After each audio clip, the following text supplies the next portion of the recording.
The human is still asleep. Why they're so fragile. Although, to be fair, I ran them around the city and then fed on them afterwards. Oh, I'm being unfair. Wait, why do I even care?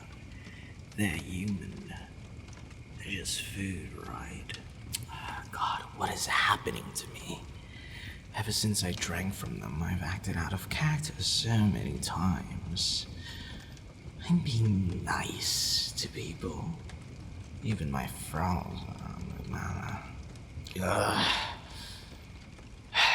The least of them being asleep for a whole 24 hours gave me time to speak with the older vampires.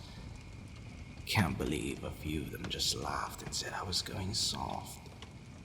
Thankfully, at least Lady Fairchild took the matter seriously. Apparently, my situation isn't wholly unique.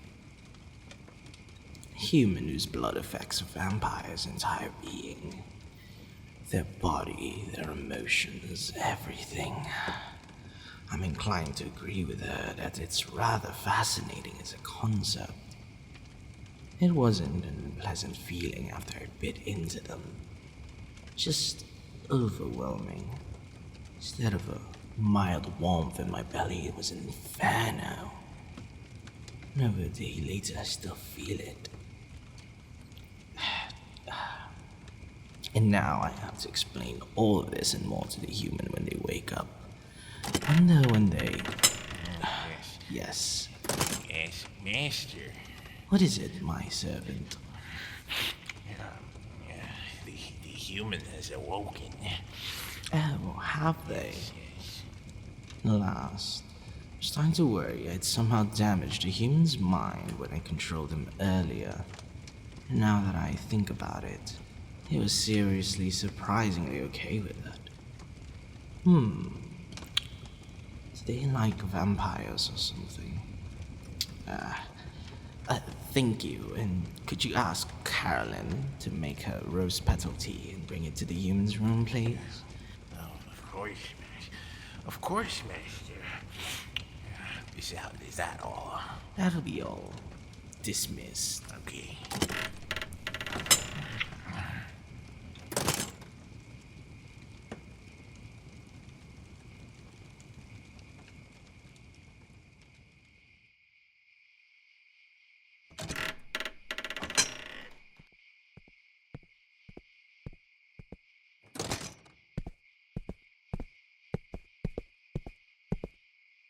You were out far longer than I thought you'd be human. Yes. What you remember wasn't a hallucination or anything. All of that really happened. So, how are you feeling? Doing okay, I hope. How long? About 24 hours. I think the mix of you running around for so long, plus the feeding, and of course my magic really took a toll on you. The bite mark I gave you is already gone, thankfully. And I'm aware you are probably starving right now. Servants are working on something for you now. Thank you. No problem. Feels so weird to be thanked by a human. No. It's not that. Just the words, thank you. It's very, very rare to hear. More so from non-vampires. Given normally it's begging for mercy or cries of terror when it comes to you humans. Now, to get back on track, while we wait for the servant to finish getting you something to eat, let's have that chat I promised we'd have when you woke up. There are a lot of questions to answer, plus ones you likely have yourself. Where to even start? Why I spared you? Decent enough starting point, I suppose. What should have happened was after I fed on you was that I'd simply erase the memories of meeting me. You'd wake up later with what feels like a massive hangover, and we'd both carry on with our lives. However, your blood was extremely potent. I'd never even heard of the reaction my body had to your blood. Normally, a vampire's body is filled with warmth for a few hours and their eternal hunger is sated for a time. Your blood was like jumping into a sauna. I'm still warm from feeding even a full day later. And that hunger I mentioned, it's gone. Completely gone. That's never happened to any vampire I know. It's normally sated for a little while, but it always returns within, let's say, 12 hours or so. Any idea? We have a few ideas as to what it was. Yes, we. I'm not the only vampire around here, and nowhere near the oldest. There are a good number of us. We do try to keep ourselves mostly out of your mortal world. Not always possible, as you can see. My age. As a vampire anyway. 183. Counting my human years, I'm 210. I'll let you ask about me in a minute. Let's get back to the original topic, please. Okay, where was I? Oh yes. I spared you because what your blood did to me was severely abnormal.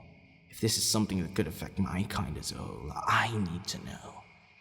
So I asked around much older and more traveled vampires about it while you slept. Most just laughed at me, but one did take it seriously. She told me of this thing called a vampire's diamond, though not the actual name. Your human languages don't really have an equivalent, and that's the closest thing we could get. A vampire's diamond isn't so much of a gem, it's a person.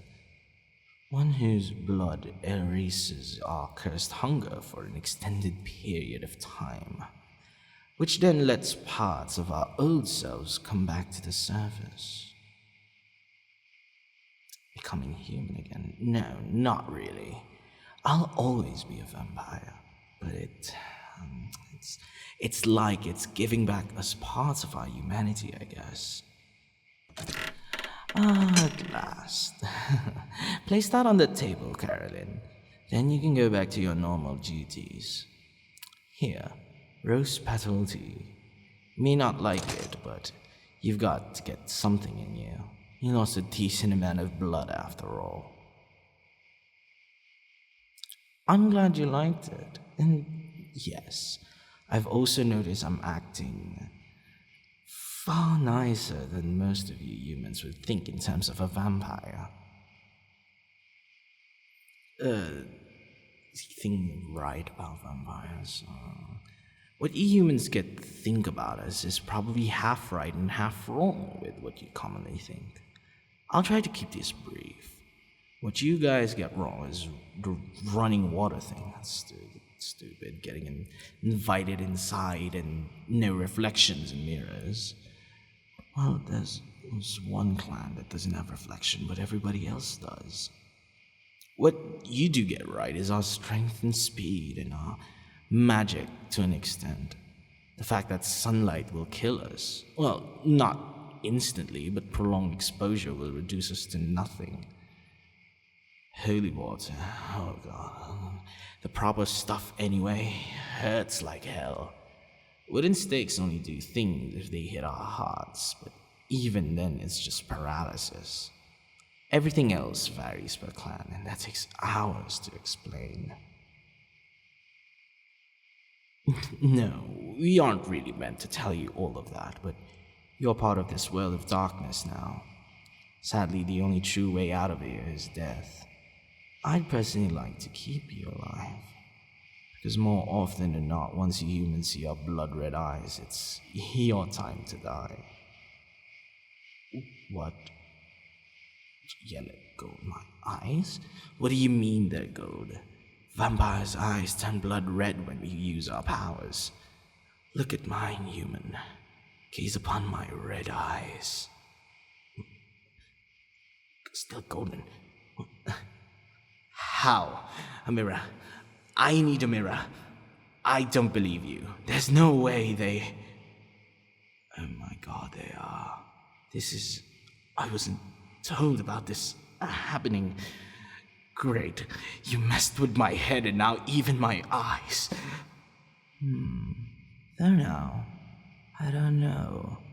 Looking into the mirror, golden eyes don't look half bad. I could probably get used to this change. Only concrete stuff we know about this supposed diamond is what I mentioned earlier.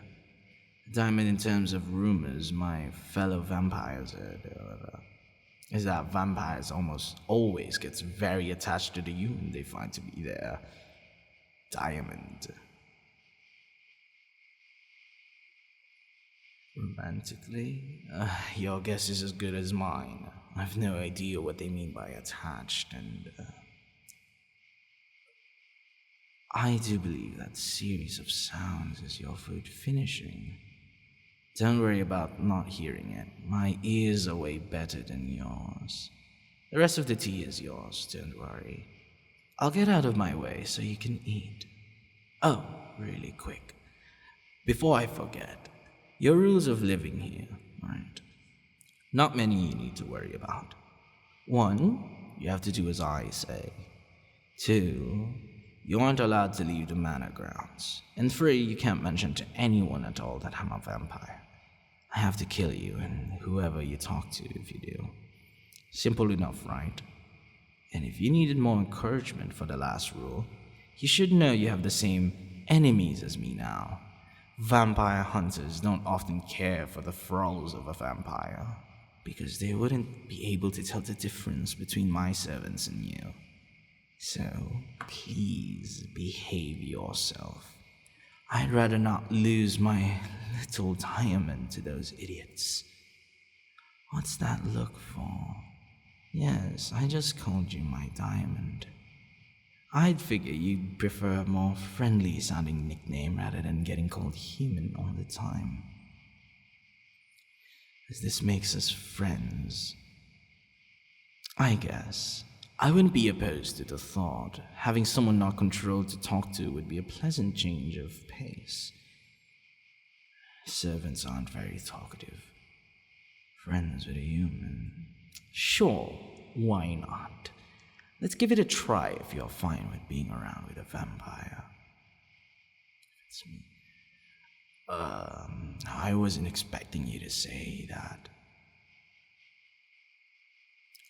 Are you into vampires or something? This gets more and more bizarre. I suppose that's true.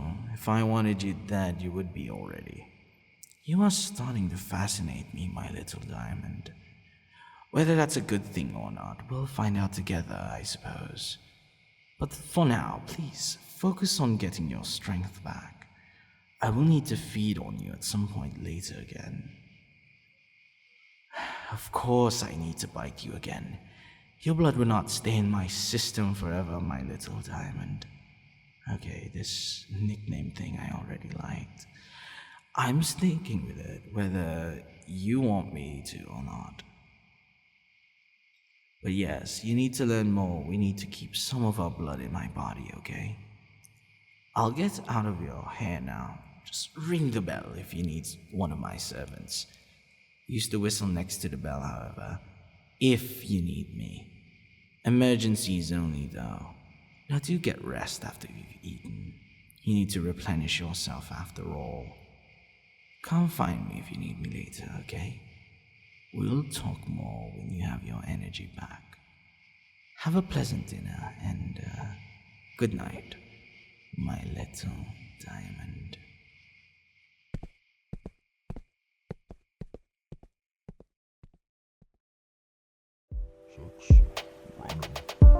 The demons told me everything they whispered in the night. Got him. This is not a friend, I promise. Nope. I promise this is not a